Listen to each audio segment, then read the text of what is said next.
Hello everyone, Komal Sharma this side, and here I welcome you all at your own Gargi classes, a place where you can easily get all the informations relevant to your competitive exams.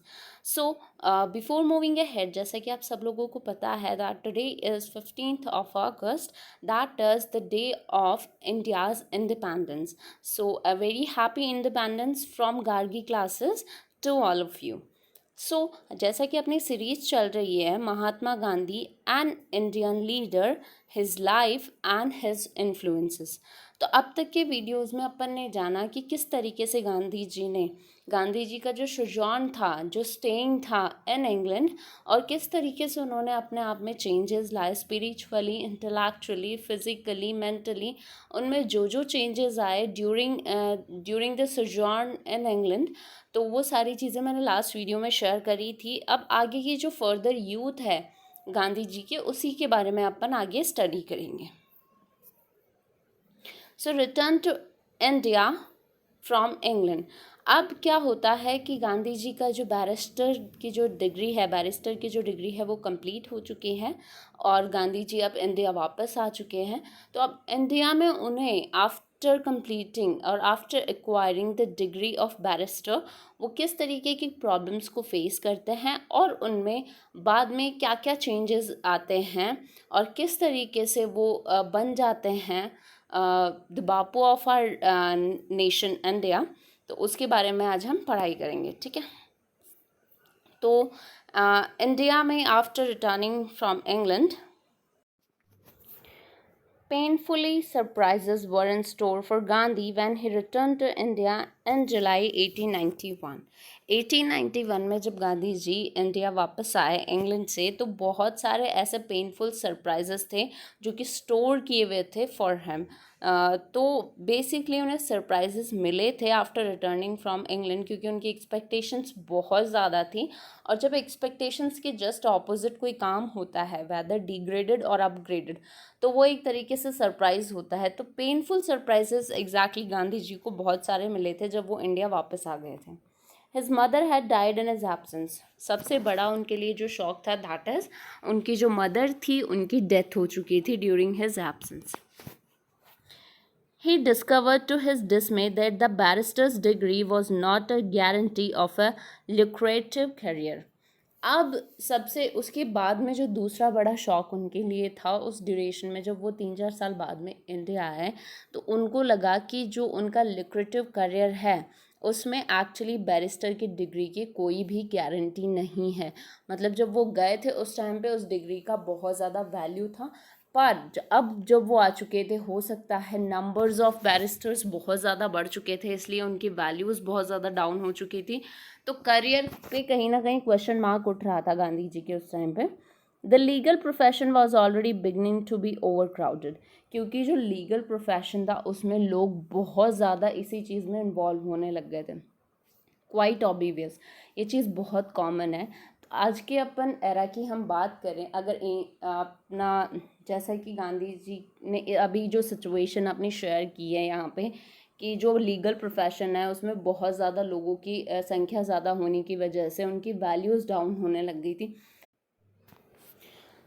जैसा कि अगर हम इसे contemporary situation से अगर inter relate करें, तो जैसा कि गांधी जी ने यहाँ पे जो सिचुएशन जो उनके साथ हुई थी वो शेयर की है। तो अब के अगर इंजीनियर्स की हम बात करें तो ऑब्वियस है, तो कहीं ना कहीं आप किसी भी इंजीनियर से मिलोगे तो शायद वो, अगर उनको अपने करियर में वो काबिलियत, वो मुकाम हासिल नहीं हुआ है जिसकी उन्होंने एक्सपेक्टेशन की थी या जिस उम्मीद के साथ उन्होंने इंजीनियरिंग शुरू की थी, तो उस पोजीशन पे अगर वो नहीं पहुंच पाते तो उनकी भी शायद मेंटालिटी यही होती होगी। तो मैं एक तरीके से इंटर रिलेट कर रही हूँ अभी की जो अपनी सिचुएशन है of engineers to the situation of barristers, जो कि गांधी जी ने उस ड्यूरेशन में किया था। तो लीगल प्रोफेशन में ओवर क्राउडेडनेस की वजह से उनकी वैल्यूज़ कम हो गई थी, इस वजह से उनका जो करियर था वो थोड़ा डिग्रेडेड उनको लग रहा था कि कहीं ना कहीं मैं लैग कर रहा हूँ, और थोड़े बहुत वो शायद टेंशन में भी आ गए थे उस ड्यूरेशन में। And Gandhi was much too difficult to elbow his way into it. और गांधी जी को बहुत मुश्किल हो रहा था उस प्रोफेशन में अपनी पोजीशन एक्वायर करने में। In the very first brief, he argued in court in Bombay, now Mumbai, he cut a sorry figure. सबसे पहले उन्हें बॉम्बे कोर्ट में अपना आर्ग्यूमेंट रखा भी था, ऑब्वियस है, बट उनको उस चीज़ में कोई भी मुकाम हासिल नहीं हुआ, कोई भी सक्सेस हासिल नहीं हुई उसमें उनको। तो उनको एक तरीके से फेलियर का सामना करना पड़ा था ड्यूरिंग दैट टाइम।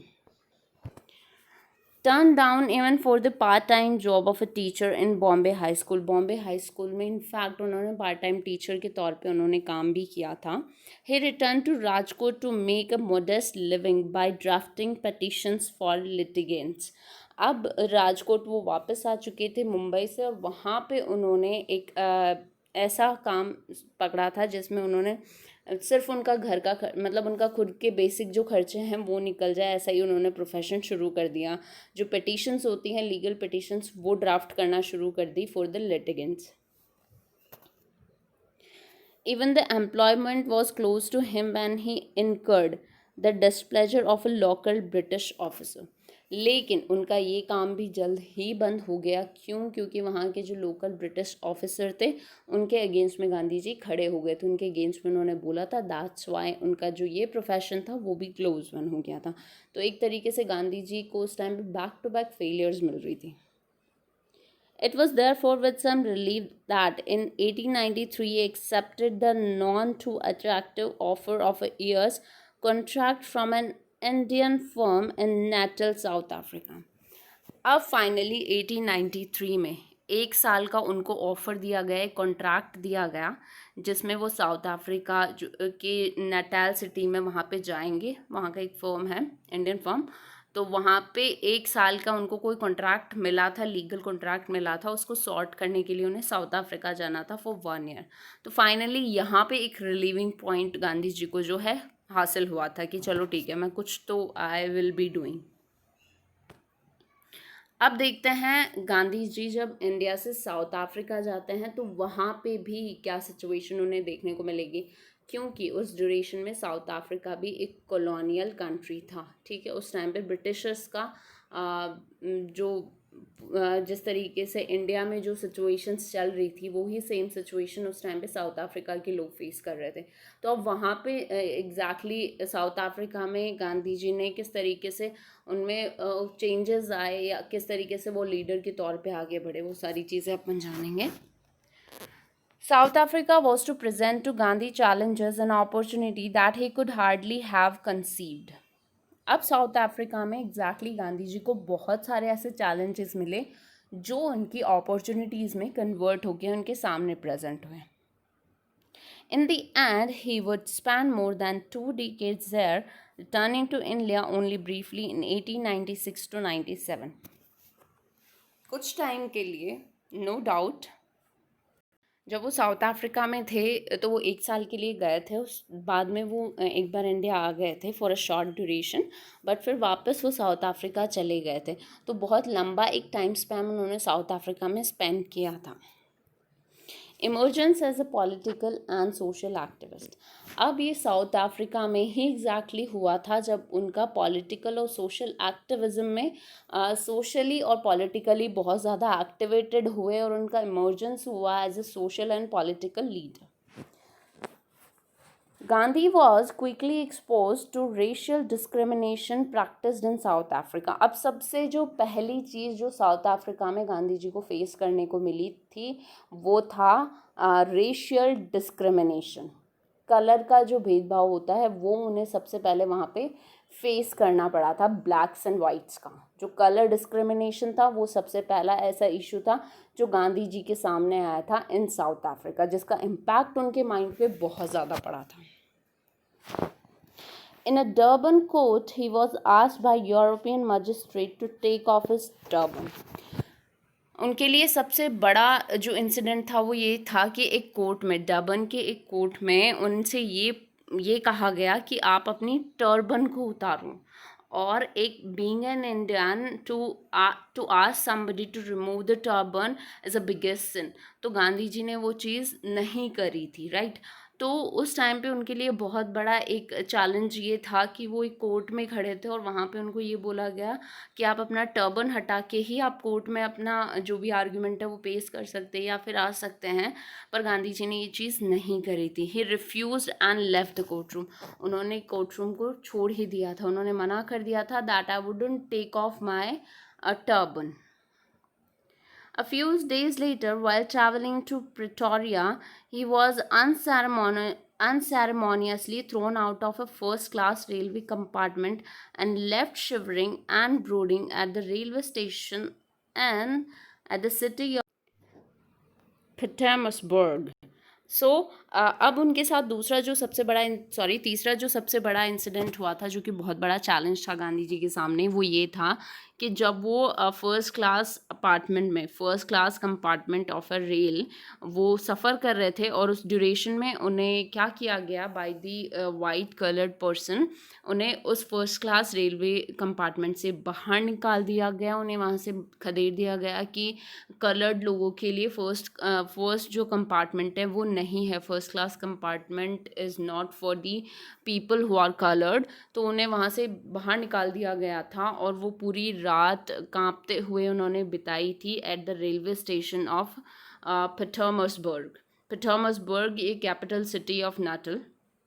तो ठीक है, तो इस तरीके से उनके साथ ये इंसिडेंट हुए back to back in South Africa, जिसकी वजह से वो बहुत ज़्यादा अफेक्ट हुए थे। और एक लीडर जब इंसान बनता है तो उसके साथ अगर ये सारी चीज़ें होती हैं तो बैक ऑफ द माइंड अगर आपके साथ ये सारी चीज़ें हुई है तो आप ऑब्वियस, अगर आप में स्पिरिट है टू फाइट बैक तो आप डेफिनेटली करते हो। तो सेम विद गांधी जी, इतने सारे इंसिडेंट देखने के बाद exactly he stood and fought back. In the further course of that journey, he was beaten up by the white driver of a stagecoach because he would not travel on the footboard to make room for a European passenger, and finally he was barred from hotels reserved for Europeans only.